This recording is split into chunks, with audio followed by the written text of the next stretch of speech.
Welcome back to Pop Kannon. My name is Jordan. I'm Robert. And I'm Joe. And I've been here the whole time. Joe is with us today, guys. This is episode 40. What are we talking about? We're talking about the Netflix original film Extraction, starring one Chris Hemsworth. Written by Joe Russo. Directed by Chris Evans' stunt double, whose name escapes me. Interesting. That I did not know. Yeah. It was his first directorial debut.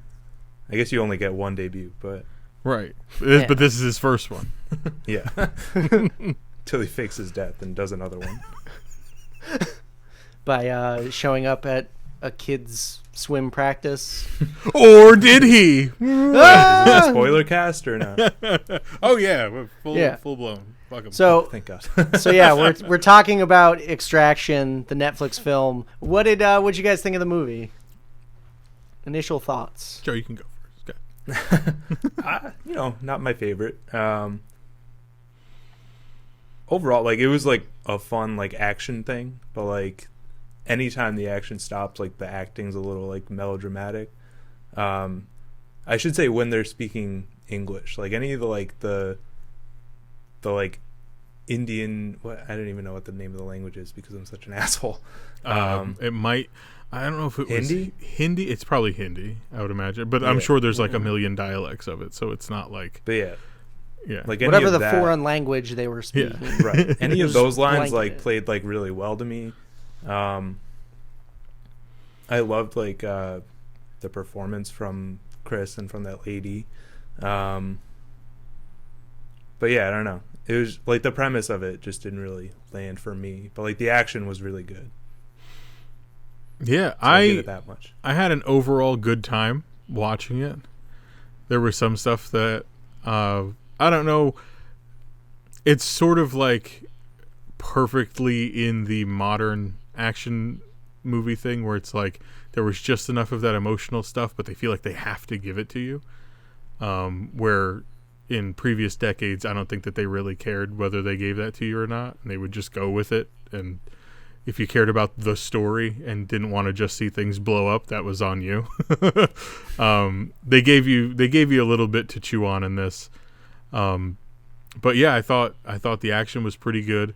The John Wick comparisons, while I don't think that this is on that level, because I think John Wick is expertly executed, this was executed really well. So That's a really good way to put it. I agree with both of you. I thought it was a lot of fun. It was a good popcorn, feel-good action film. I thought a lot of the stunts were executed very well. Chris Hemsworth is really believable in that type of role where he's just murdering everybody and being outgunned 8-1. Yeah, it was a fun action film. I would watch it again probably. But let's talk more about Hemsworth's performance as Tyler Rake. Yeah. Tyler name. Rake Tyler Rake. And then he killed a guy with a rake. with a rake. Of course he did. He He lived killed up the to guy his with the na- rake before we even knew his name. Yeah, that's Yeah. true. Yeah. He lived up to his expectation. One of the very first things before we get into the character specific stuff, Joe had texted us that he wasn't sure how he felt about the white savior aspect.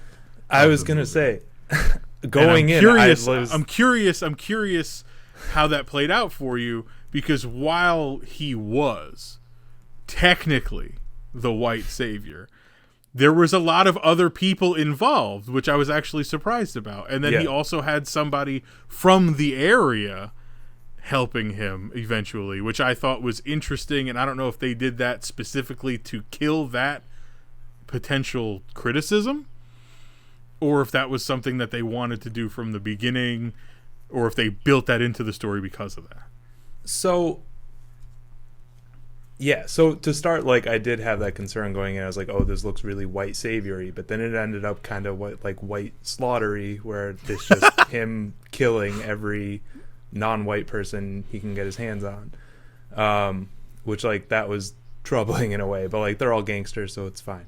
But I mean, but like, also he's in an area where there's no white people for him to kill.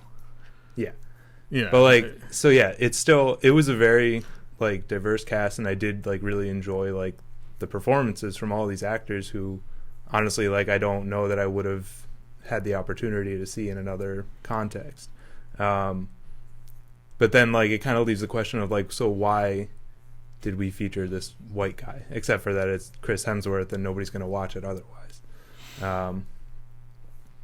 Yeah, so, they built it around him. Like, something I like grappled with, but like, I think it like, well, I was gonna say it like benefits that like he dies at the end, but then like the post credit scene happens and you're like, oh, maybe not.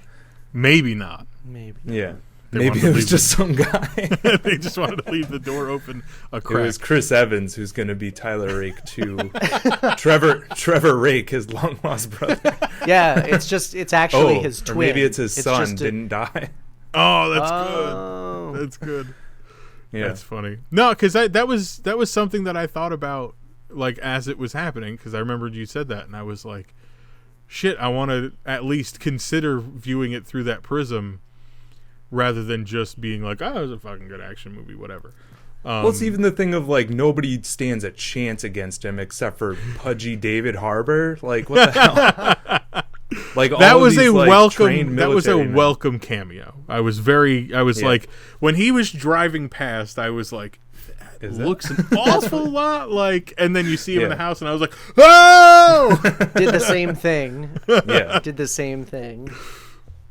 I don't know. I didn't necessarily get that vibe, especially like Rob said, where they included other people in the film, so it very well could have been like, well, we need to diversify this some more. But then again, the setting is completely different than if it were here.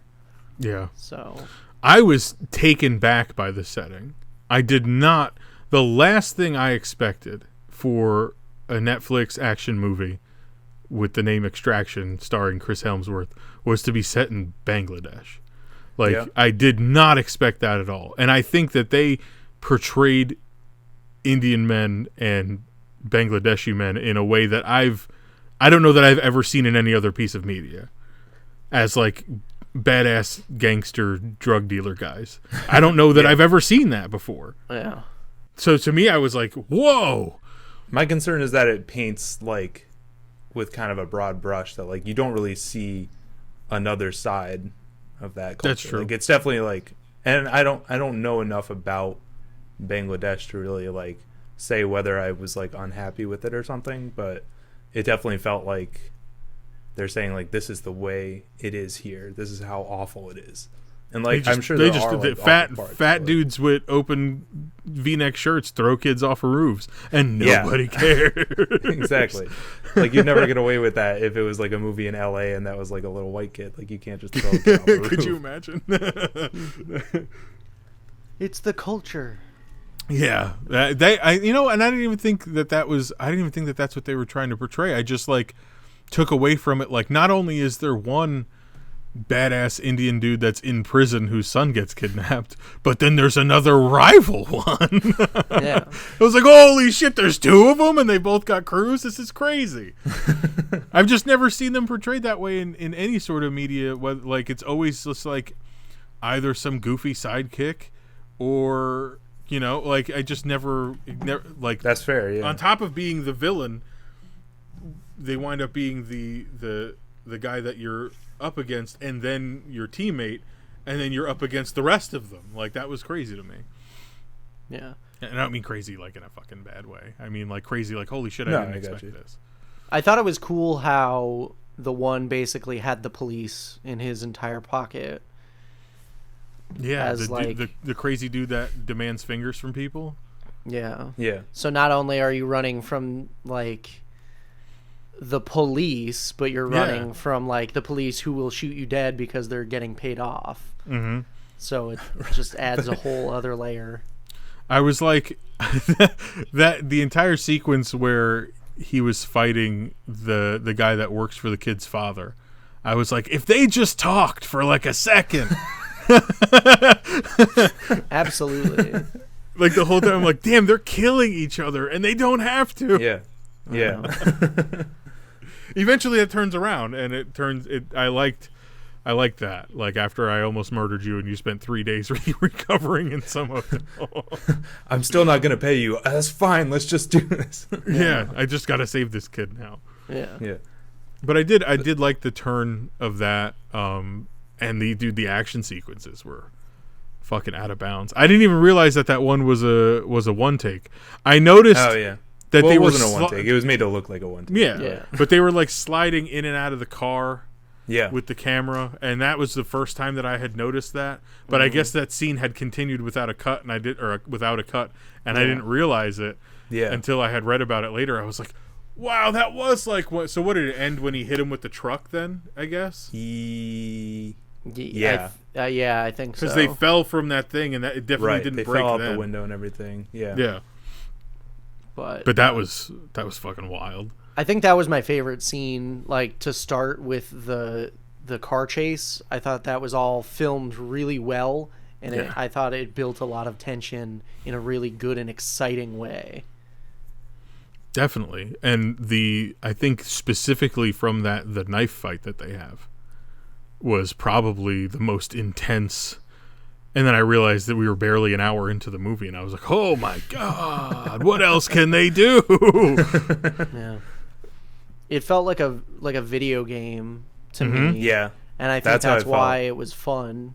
Amanda said the same thing. She said it felt like a video game. Yeah, when they're in the car. Yeah. That was neat. Like, there were so many really cool decisions with how to lay that all out and have them traverse through the housing tenement and through people's apartments, and then have them, like, they get the kid and then they go through the other side, and Chris Hemsworth is just there and fucking kills the guy. Like, I was like, wow, okay, this is a lot of fun. Yeah. There And were some like horror elements to that part too, like when like just guys come out of nowhere. Yeah.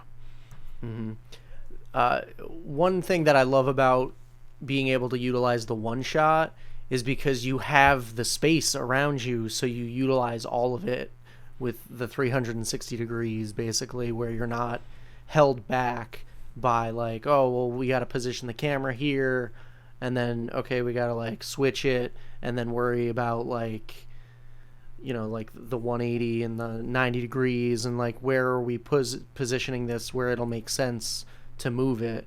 It's just, okay, you have a good feel for where the room is and where the layout of everything is, because you could see it all, and the camera's following those people going room to room.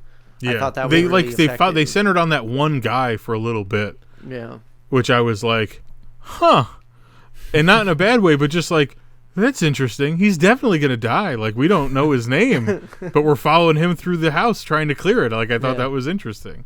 yeah. This is, see, to me though, it actually, they need to think about those things more, Jordan. Like, because like Yazzie said, like, you end up, unless you're thinking about it, you don't totally realize that that's a one shot, because they're going between these different like shots, basically, like they're set up shots, but they're transitioning by moving through the scene. So like, it's just like a weird dance of making you not notice in a way. Yeah, and that's kind of what I meant. That's like I insinuated that like, it's from a technical standpoint, like, holy shit, I didn't even realize that they faked. Even if you fake it, like, it's still super impressive. Just like with 1917 recently doing it, like, I just love shit like that. So Yeah, I know you do. Yeah, I definitely thought like I realized it was happening after, but like while I was watching it, I was just so brought in and captivated by the actual movement of everything that I wasn't going, oh, they haven't cut yet. Like, I wasn't even thinking about it on that level. I was thinking about it in terms of like, they got to get the fuck out of there. Yeah. Like, I was so invested in them getting out of there for some reason. Well, it makes you feel like I need to get out of here because the camera kind of Yes. became a character. There's Yes. like one point that like was like a little jarring but like funny to me where like they're running through someone's apartment and like Chris Hemsworth and the kid are already out of the room, but the camera turns to like look at this family on their couch and then keeps Yes. running. And Yes. you're like, but they didn't stop. Why are we stopping? Just so you know, like, and everybody was super cool with people running through their apartments. Yeah. This probably just happens every day. Yeah, super cool with it. Another kidnapping. Who cares? Yeah. You know Bangladesh. Another Chris Hemsworth type coming through the gun. Yeah. It's always these Australians with their fucking bounties, you know. Ugh. Also, I was really glad he got to use his real accent for once. Yeah, Yeah. yeah, I was thinking that too. Like, it must be strange for him to just talk regularly when he's like so used to speaking in a certain accent for whatever movie or role he's got. Yeah. I was glad that they didn't make him use an American accent. He was I hate allowed his to American just accent. well, not even necessarily his specifically. I just mean in general, they didn't make the story an American going to save somebody from that area. Yeah. Yeah. They, Well, I haven't it was allowed to be whoever he was, rather Yeah. than like, we need an American act. We need Tom fucking Cruise here, you know, like that kind of thing. Have you guys read the graphic novel? I haven't. No, it's called. Is it called Ciudad? Yeah, it's like La Ciudad, and it's the Yeah. Russo brothers and some other writers. I had no idea that this was even based on anything. I saw that Yeah. in the credits last night. I was like, what the fuck? That's awesome. But then that brought up an interesting point too, because Ciudad is Spanish. So the graphic novel must have taken place in some sort of Spanish-speaking country, and they decided for the film to take it somewhere completely different than that. Yeah, I would imagine like Rio or something like a. Yeah, but like it could have been Mexico City, like something like that. And then Yeah. for them to take it from there and put it in Bangladesh for whatever the reason was, maybe it was a tax credit or something like that. Like I was like, that's an interesting decision. And then that brings into didn't expect to see that setting at all. Yeah, And then when you talk about the two warring groups that were there, it's like it makes more sense for it to be drug cartels in Mexico rather than a place that I don't know that that's a problem. yeah, I think it's really interesting that they decided to go that route because now it affected all their casting decisions as well. Yeah. So I wonder I what thought- the actual reasoning was. Though Joe had mentioned that he liked the woman in the movies acting, the like FBI agent or whoever she is that like goes to Chris Hemsworth. she's like a mercenary. Like she just gets in the jobs. Yeah, she just shows up at his house and she's like, I got another job. The guy in the chair. And he pounds a whiskey and he's like, where's the job? I'm just gonna feed my dog. I thought there was a certain point where the actual extraction is falling down and those guys are getting murdered on that boat and then that guy in the woods is getting murked hard. That I thought that she had given the opposition the drop because of how she was acting in that room. I definitely was expecting something to come out where she was like a mole or something. She was just like, I don't know that she wasn't playing panicked enough or she was playing so panicked that she was gonna get caught or something like that, but she was really displaying something for me that I was like, something's up with this woman. Like, I don't know about this. Turns out she was on the good side, if that's how you took what they were doing. The protagonist side. Yeah. The good guys. I think that's like the thing they wanted to convey too. Like everybody's kind of not great in this, and like even like in that like in David Harbour's house where it's like the slow down, and he's just like, oh, you save people. He's just like, yeah, sometimes. But yeah. She like and then at the end, I mean, obviously she wound up taking care of the big bad of the movie which I thought was cool because I definitely was like, she's there to pick up her money for fucking the whole thing up. Like, that's what I thought for sure. It's like at the urinal, and like my roommates and I were like, "Is she gonna take a piss?" I Just walked definitely up thought like that as too. if she had the intention. Yeah. Because she didn't just walk up to she kind of squared up to it to like look Yeah. at him. Yeah. I guess it just kind of caught him off guard. Yeah, He just word. drags his blood away in her dress. Dude, that dress was badass. I was like, was. all right, cool. Well, dude, that was such a cool way to end all of that. Like, I was like, yeah, fuck that guy. Yeah. But then also the kid that offered to cut his fingers off and then did eventually, they went so far as to give like a C story Yeah. within the movie for him, which I was like, huh. And that was like 'Cause an at first interesting story, yeah. Yeah, at first I was like, I don't know if I give a shit about this kid. Like, I don't know. Yeah. But then he got an opportunity to do what he said he wanted to do, and I was like, Yeah. shit. They took the time to underpin that, which I thought was neat. See, I cared more about that kid than I cared about his boss.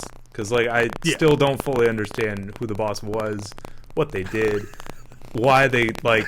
At what point do you just cut your losses? Like, you're just throwing bodies at this guy over one kid that you were, Yeah. like... And the whole point is just to embarrass... To make a statement, yeah. Yeah. Like... Yeah. It just didn't make any sense to me. And, like, even the people working for him, it's like, is this worth it? Like, it's one kid. Yeah, at a certain point, he even lost his top general in that last firefight. Yeah. She Which sniped him was- the fuck out. I thought that was awesome. Great. I loved the camera work on that because Yeah. just seeing it from the sight of her point of view and Mm-hmm. like lining that shot up. Oh, it was so satisfying when we Yeah, got the whole time I'm like, take it, take it, take it, take it. But what did kind of bother me in that is that big bad homeboy from miles away has the most advanced binoculars of all time, apparently. He's watching everything in great detail, apparently. At a certain point, I thought we were watching it from his perspective. That's how much they cut back to Maybe him the going, binoculars, they were just a visor, and he was like seeing drone footage from near the bridge. Apparently, Bangladesh is the new Wakanda. Right. with He's just their- got technology we've never seen. But that was one of the only things in the movie that I was like, all right, come on. Like, stop cutting back to him. Yeah, He yeah. clearly can't see what's happening. He's not a part of this. Stop trying to make him No. a part of this. He gave the order. That's his involvement. All he needs to do is sit around with at that one point he had like the fucking harem around him. Like, Yeah. he should be sitting in that room waiting for an update. Like, he's standing on a balcony unprotected, looking through binoculars. But I was also glad that like they left him there because like I was worried in the lead up that like is he gonna like make a stand on the bridge and it's gonna be real cheesy and like no, like that kind of guy never would go against his Yeah. own enemies. He has people to do that for him. Yeah, So that like was he was going to be like, send in 2 more crews and get me over there. Yeah. I'll do it myself. And he just has 2 fucking machine guns and he's just walking across the bridge killing FBI agents and shit. Like, yeah. Why do you think they were the FBI? I don't know. There was some sort of paramilitary intelligence Yeah. They're syndicate. just mercenaries. That's all. They're just mercenaries. I refuse to believe that the American government wasn't involved in this somehow. God damn it. So I had said that my favorite part was the car chase scene that started as the one shot or whatever. Favorite scenes for you guys? Mine is I very much liked the knife fight within that one take. I thought that was super interesting. And then when you find out that the director was the stunt double for Captain America, it's likely that he was the guy that was in Winter Soldier, so he kind of wanted to do that again, because that's one of the coolest things in Winter Soldier by a mile, is that knife fight that they do. So maybe that was him going like, we could retread some ground here. People seem to like that. But I also liked the kid, Ovi, picking up the gun and taking matters into his own hands and putting David Harbour down.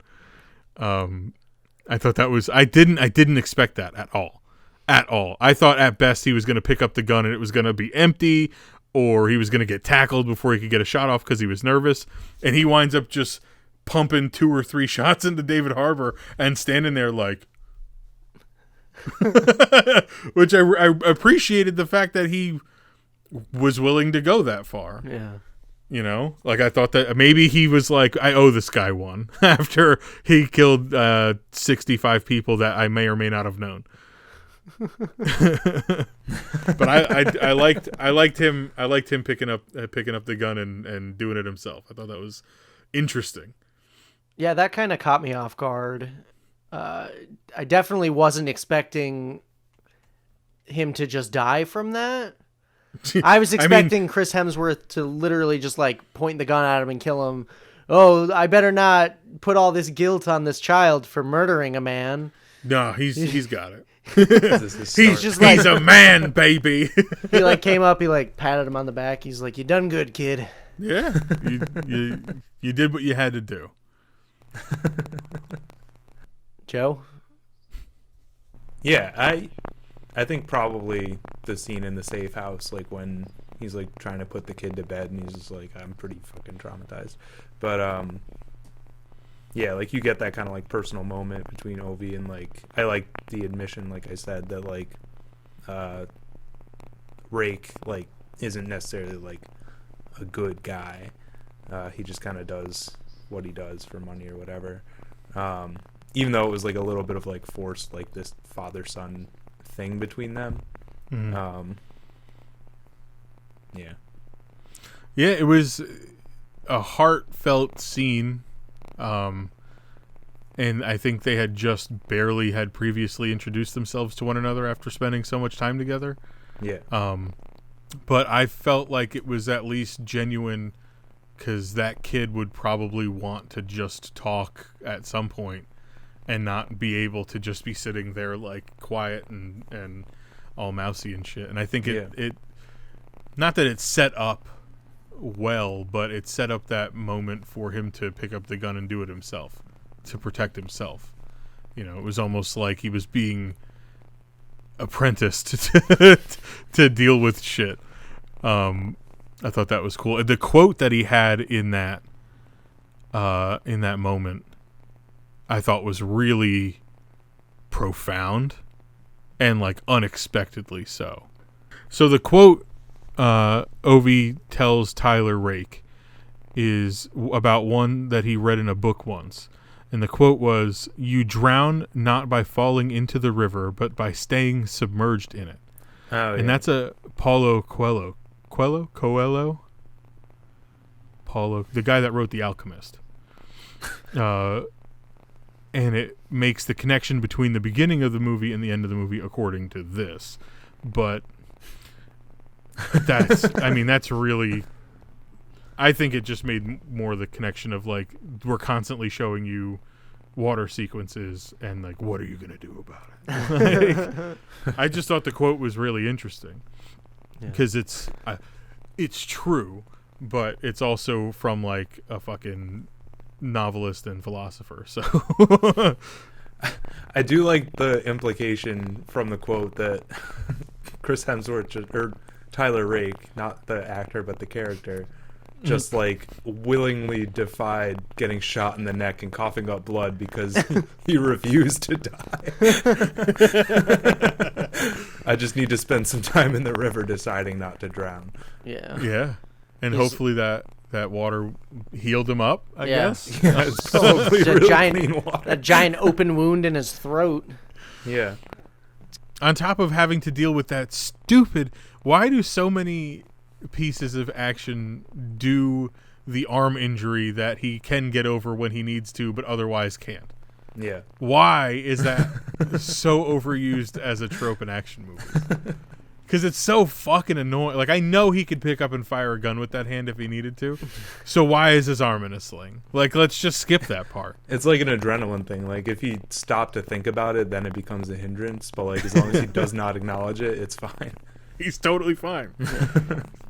That was the only thing that I was like, oh my god! Like, it's in every like whether it's his knee, but it only falls out when it's dramatically implied that it needed to. Like My trick knee.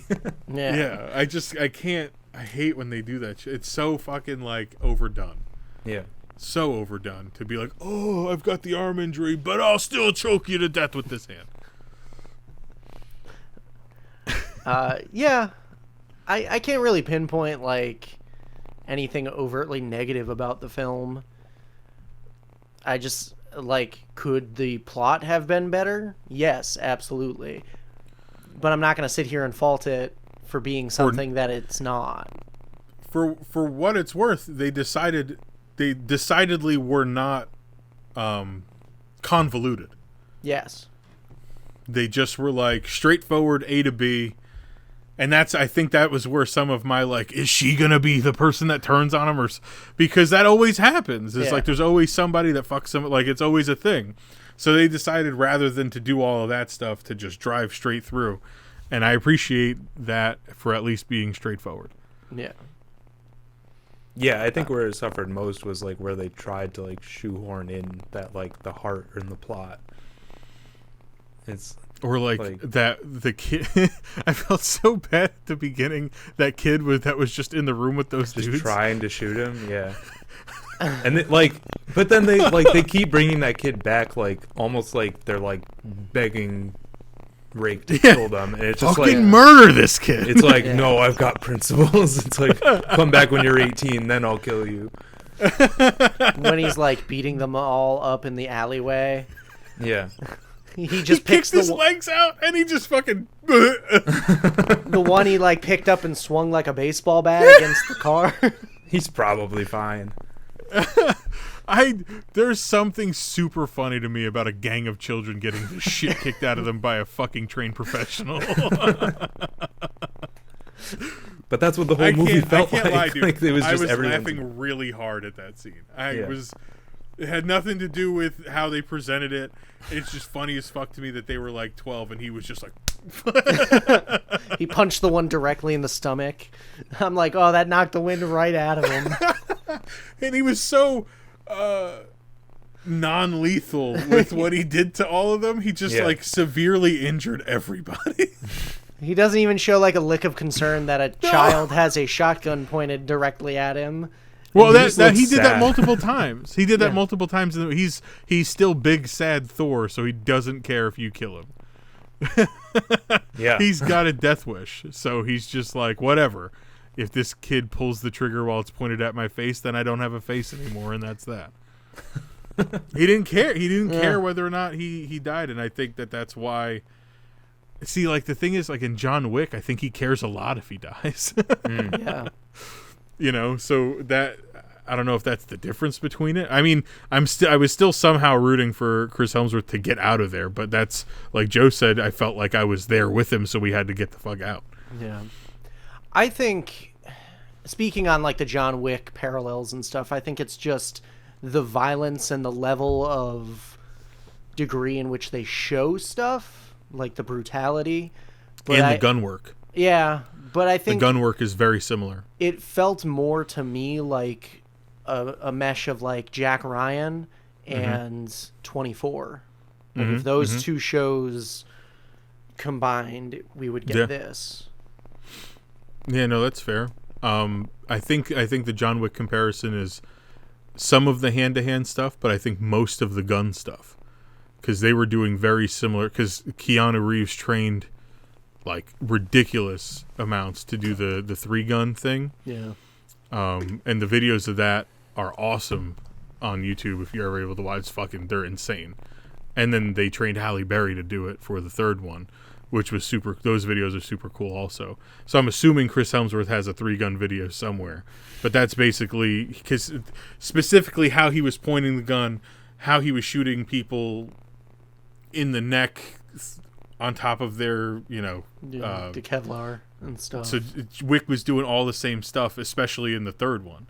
So how do you fault them for watching that movie and going, "Fuck, dude, we got to do something like this"? Yeah. Even if they're mentioned, just being mentioned with it brings you up to a level where it's like, the comparison alone is super, super fucking positive for that movie. Yeah, I think the John Wick comparisons aren't necessarily like fair, like to fault them on, just because like I haven't even seen any of the John Wick series, and I know I need to, but like I know that that's such like a bar of action that like that's kind of setting the tone for where modern action movies are. So like everything's gonna be judged on like whether it's was it John Wick? Right. Was it John Wick good or was it not? Right. So I feel like and that's like always going to come up. That's the way that they did those movies was just like no cuts in the action sequences. Like when we're fighting, we're rehearsing this down to the second, and we're doing full shots, full takes of it, and that's it. And if we fuck up, we're just running the whole thing back until we get it right. And that's what John Wick did from the very beginning. And it set the bar super high. I've seen action movies since then that are doing those hard cuts when they have a big name action star. And like the thing that we always talk about is, what was it, Taken 2 or Taken 3? Yeah. The 91 cuts in like 30 seconds or something like that for him to get over a fence. You know, because Liam Neeson's is in his 70s. Yeah. So he can't just climb a fucking fence. I can't climb a fence either, but he's in his 70s, so he definitely can't. Yeah. So, like, they do all of those hard, quick cuts back and forth, show hands on the thing, pull it, like, cut to his feet, jumping over, that kind of stuff. Where this is just like, we're sitting back in a wide, and you're just going the fuck at it. It's like Jackie Chan style. Yeah. They brought that back. For John Wick, they called it gun fu because he always has his guns, but he's still he's doing Brazilian jiu-jitsu and shit.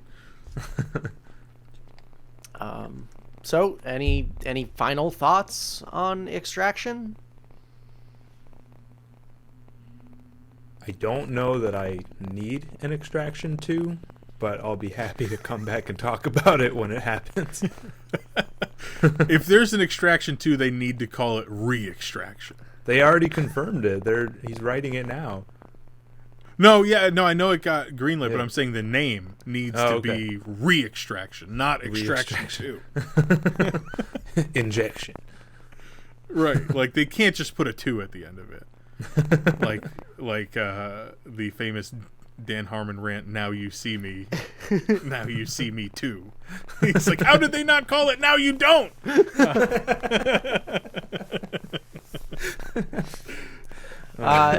Yeah, I don't know if we needed a sequel, but I'll gladly take one. Yeah, I'll gladly watch it. It very much insisted upon itself in that last shot. So yeah. I need some clarity. Well, they claim that they made it ambiguous so the viewer can decide, and I think that they were hoping that there would be some sort of Twitter hashtag thing or something like Extraction 2, we want Extraction 2 now, so that they could be like, oh, we left it open, you know. But it's clearly a white figure when he gets out of the water. So if there like had been more than one figure standing there, like multiple people, and like maybe it's in focus and you see like Chris Hemsworth's face among the crowd, or they're all Chris Hemsworth, that's like a little better to me. But when it's one guy, there's not really a question. Right. Like the ambiguity is just like lost because it's like that's obviously him. Or it's meant to make you think it's him, so it's him. And if they didn't get the green light, they're just allowed to be like, well, you'll never know. Yeah. But I like the second one. I don't know what that could be. Right, other like, than him training that kid to be a mercenary, or is it just another job? It's probably just gonna have to deal with like that kid's father. I'm assuming they got to break him out of prison and get him to the Australian outback. They got to get him to sign the adoption papers so Chris Hemsworth can take him back to Australia. But he won't do it. Extracting a signature. The next movie is going to be called Withdrawal. He has to go to the bank. I'd like to make an extraction. What? Did you fill out the form? I have my extraction form right here, you see. And he scribbled out withdrawal. No, he goes to the kid's school to extract him from class. He has to take him to And the they doctor's. just eat lunch together. Yeah. He's got a dentist appointment. Mr. Rake? You're getting a tooth extracted. He's suddenly a fucking field dentist. Oh shit. Well, overall, I think a pretty good experience with Extraction. Yeah. Looking forward to Extraction 2, whatever we're getting. Re-extraction. I might actually pick up or look into the comic books. And Yeah, the graphic definitely. Yeah. novels. Ciudad. Like you said, I didn't know that it even existed, so that's pretty cool. Yeah, definitely worth a look. And it's cool that the Russos wrote the comic, and then story by was the credit for them on this, and then also obviously produced. Yeah. Nice. So it's their comic? Yeah. It's they them wrote and it. other people. Oh. Right. So Nice. obviously the Russos were probably like, yeah, we have an idea for a book. We just need people to like help us produce that because that's not our field. Yeah.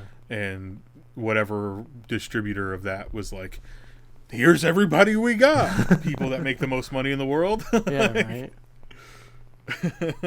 All right. Well, let us know what you guys thought of Extraction on social medias. You could hit us up Facebook, Instagram, Twitter at PopCannon. Don't forget the K. Because we're special. It's for potassium on the periodic table. We need more K facts. Eat your That's manners. what we need. Yeah. Every kiss begins with K. Pop cannon with a K. Yeah. So for Pop Cannon, I'm Jordan. You could find me. I'm changing it up now. Here we go. You We're did? trying You- something different. Out of left field here. You can find me individually on Instagram, Twitter at JL24FPS. I'm Robert. You could find me on Instagram and Twitter at Yesball. I'm Joe. You can find me on various social medias at Joe for Broke. There we go. So Sick. once again, thank you for listening or watching, and we'll see you next time. Yeah, next time we're talking about Westworld Season 3. Oh yeah, I forgot I agreed to do that too.